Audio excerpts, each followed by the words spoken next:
Lionel Messi, Luis Suarez, Neymar Junior আক্রমণ ভাগে এই ত্রয়ীর অধীনে নিজেদের অন্যতম সেরা সময় পার করেছে ফুটবল ক্লাব বার্সেলোনা। 2014 সাল থেকে এ ত্রয়ীর পা থেকে এসেছে 364 গোল। তিনজনে মিলে বার্সাকে জিতিয়েছেন 2টি লা লিগা শিরোপা, 3টা কোপা দেল রে, 1টি চ্যাম্পিয়ন্স লিগ শিরোপা সহ বেশ কয়েকটি ট্রফি। তবে এখন তা সোনালী অতীত।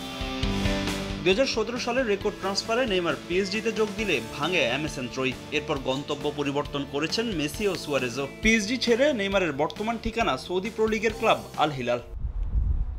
মাঝে পিএসজিতে মেসি নেইমার এক হলেও 2023 সালে পিএসজি থেকে যুক্তরাষ্ট্রের ক্লাব ইন্টার মায়ামিতে যোগ দেন লিও। এর 1 বছর পর মায়ামিতে মেসির সঙ্গে পুনর্মিলন হয় সুয়ারেজের। তখন থেকেই গুঞ্জন, হয়তো সকার লিগের ক্লাবে আবারও দেখা যেতে পারে প্রতিপক্ষকে নাকানি চুবানি খাওয়ানো বিখ্যাত এমএসএন ত্রয়ীর। এবার সিএনএনকে দেওয়া এক সাক্ষাৎকারে সেই ইঙ্গিত দিয়েছেন ব্রাজিলিয়ান সুপারস্টার। ইন্টার মায়ামিতে যাওয়ার দরজা খুলেই রাখলেন এই ফরওয়ার্ড। আল হিলালের সঙ্গে নেইমারের চুক্তির মেয়াদ শেষ হবে চলতি বছর জুনে। মেসি ও সুয়ারেজের সঙ্গে আবার খেলতে পারা অবশ্যই চমৎকার ব্যাপার হবে। তারা আমার বন্ধু, এখনও আমাদের মধ্যে কথা হয়। এই ত্রয়ীকে ফেরাতে পারলে দারুণ হবে। তবে আমি আল হিলালে খুশি, সৌদি আরবে ভালোই লাগছে। কিন্তু কে জানে, ফুটবল তো বিস্ময়ে পরিপূর্ণ।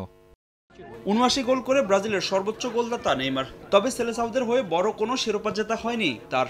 সেই আক্ষেপ নিয়ে অবসরে যেতে চান না 32 বছর বয়সী এই ব্রাজিলিয়ান তারকা। 2026 বিশ্বকাপে শেষ একবার চেষ্টা করতে চান নেইমার।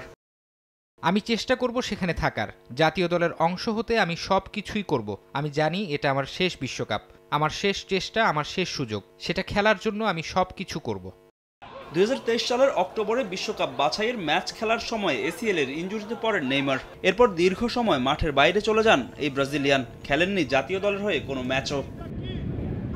ফাহিম ইসলাম, সময় সংবাদ।